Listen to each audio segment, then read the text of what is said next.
கிருஷ்ணரோட பாட்டனார் பேர் சூரன். அவர் தான் யாதவர் குலத்தோட தலைவனாக இருந்தார். அவருக்கு ஒரு மகள் இருந்தால், அவளோட பேர் பிருதை. பிருதை ரொம்ப அழகான பொண்ணு, நல்ல குணவதி. சூரனோட அத்தை மகனான குந்தி போஜனுக்கு வாரிசு இல்லாமல் இருந்துச்சு. அதனால் சூரன் என்ன பண்ணினார்னா, தன்னோட முதல் குழந்தையான பிருதையை குந்தி போஜனுக்கு வளர்ப்பு மகளாக கொடுத்துட்டாரு. அப்பத்திலிருந்து பிருதை குந்தி போஜனுடைய மகளா குந்தினே அழைக்கப்பட்டா. கிருஷ்ணரோட தந்தையான வசுதேவருக்கு குந்தி சகோதரிங்கிறதுனால கிருஷ்ணருக்கு குந்தி அத்தை முறையாகிறா. குந்தி சின்ன பொண்ணாக இருந்தப்ப குந்தி போஜனோட மாளிகைக்கு துர்வாச முனிவர் வந்திருந்தார். அந்த முனிவருக்கு ரொம்ப பொறுமையாகவோ கவனத்துடனும் ஒரு வருஷ காலத்துக்கு குந்தி தேவி பணிவிடைகள் செஞ்சா.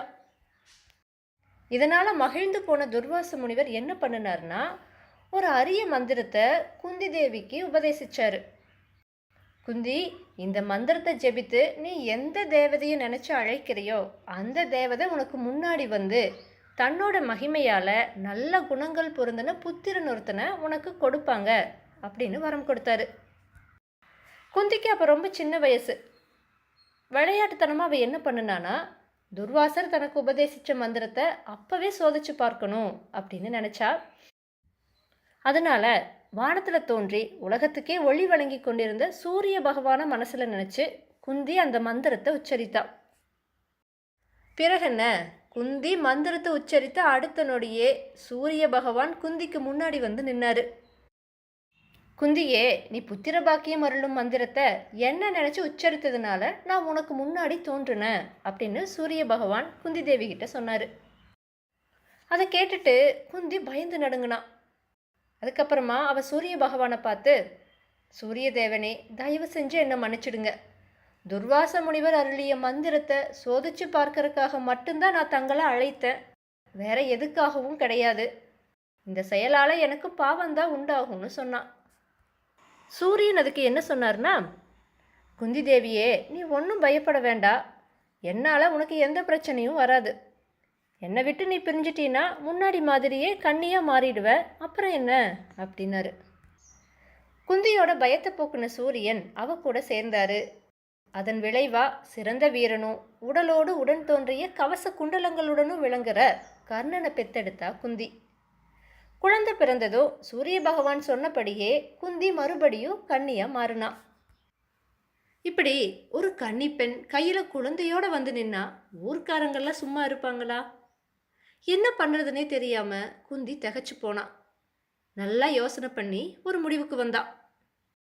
தன்னோட குற்றத்தை மறைக்கிறதுக்காக அழகான பெட்டி ஒன்றில் தான் பெத்தெடுத்த அந்த குழந்தைய வச்சு தன்னுடைய மேலாடையை போத்தி மூடுனா. அதுக்கப்புறம் அந்த பெட்டியை கொண்டு போய் கங்கை ஆற்றில் விட்டுட்டா. இப்படி தண்ணியில் மிதந்து போன அந்த பெட்டியை ஆற்றுல குளிச்சுட்டு இருந்த திருதராஷ்டிரனுடைய தேரோட்டியான அதிரன் பார்த்துட்டா. உடனே அவன் என்ன பண்ணினானா, நீரில் பாஞ்சு நீந்தி போய் அந்த பெட்டியை மீட்டு வந்து கரையில் வச்சு திறந்து பார்த்தான். அந்த பெட்டிக்குள்ளே ஒரு அழகான ஆண் குழந்தை இருந்ததை பார்த்துட்டு அவன் ரொம்பவுமே ஆச்சரியப்பட்டான், சந்தோஷப்பட்டான். உடனே அந்த குழந்தையை எடுத்துட்டு போய் தன்னோட மனைவியான ரதி கிட்ட கொடுத்தா. இப்படி சூரிய பகவானோட புதல்வனாக பிறந்த அந்த குழந்தை கர்ணன்கிற பெயரோடு தேரோட்டியோட மகனாக வளர்ந்து வந்துச்சு.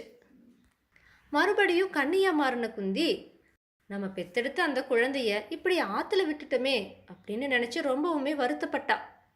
அவளுக்கும் அந்த குழந்தைய வளர்க்கத்தான் ஆசை. ஆனால் என்ன பண்ணுறது, ஊர்க்காரங்களோட பழிச்சொல்லுக்கு ஆளாகணுமே அப்படிங்கிறத நினச்சி ஒரு வாரம் மனசை தேத்திக்கிட்டா.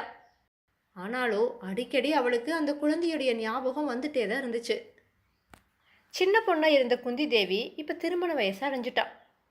தன்னுடைய மகளான குந்திக்கு திருமணம் செஞ்சு வைக்க நினச்ச குந்தி போஜன் சுயம்பரத்துக்கான ஏற்பாடுகளை எல்லாம் செஞ்சார்.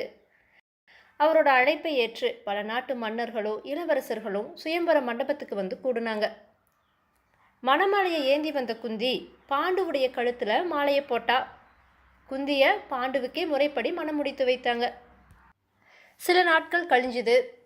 ராஜகுல வழக்கப்படியோ பீஷ்மரோட அறிவுரைப்படியோ மற்ற தேசத்து மன்னன் சல்லியனோட சகோதரியான மாத்ரிய தன்னோட இரண்டாவது மனைவியா பாண்டு திருமணம் செஞ்சுக்கிட்டான்.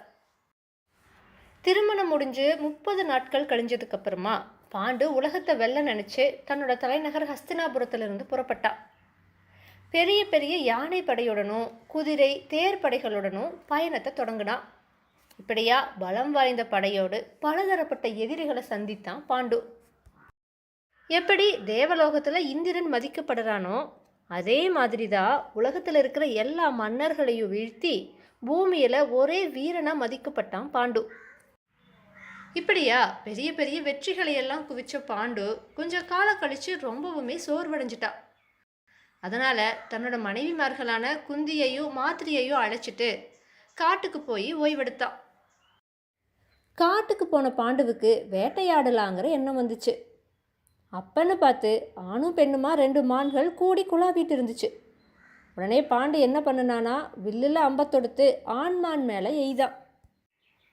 பாண்டுவோட அம்புனால உயிர் போகிற நிலைமையில் இருந்த அந்த ஆண்மான் ஒரு முனிவராக உருவெடுத்துச்சு. அந்த முனிவர் பேர் கிந்தமன். அவர் பாண்டுவை நோக்கி, நானும் என்னோட மனைவியும் மானுருவம் கொண்டு இன்பம் அடைஞ்சிட்டு இருக்கிறப்ப உன்னோட அம்புகளால் நான் வீழ்த்தப்பட்ட, அதே மாதிரி நீயும் உன் மனைவி கிட்ட இன்பம் அனுபவிக்கிறப்ப செத்தே போவேன்னு சாபம் கொடுத்துட்டு இறந்துட்டாரு. முனிவர் இறந்ததோ அவரோட மனைவியும் தீயில விழுந்து இறந்துட்டா. இப்படியா ஓய்வெடுக்கிறதுக்காக காட்டுக்கு போன பாண்டு முனிவரோட சாபத்தை பெற்றான். இதனால் மன வருத்தப்பட்டு தன்னுடைய அரசு பொறுப்பை பீஷ்மரிடமும் விதுரனிடமும் ஒப்படைச்சா. தன்னுடைய 2 மனைவிமார்களையும் அழைச்சிட்டு மறுபடியும் காட்டுக்கே போயிட்டா. 2 மனைவிமார்கள் இருந்தோ பாண்டு ஒரு பிரம்மச்சாரியாகவே வாழ்ந்து வந்தான்.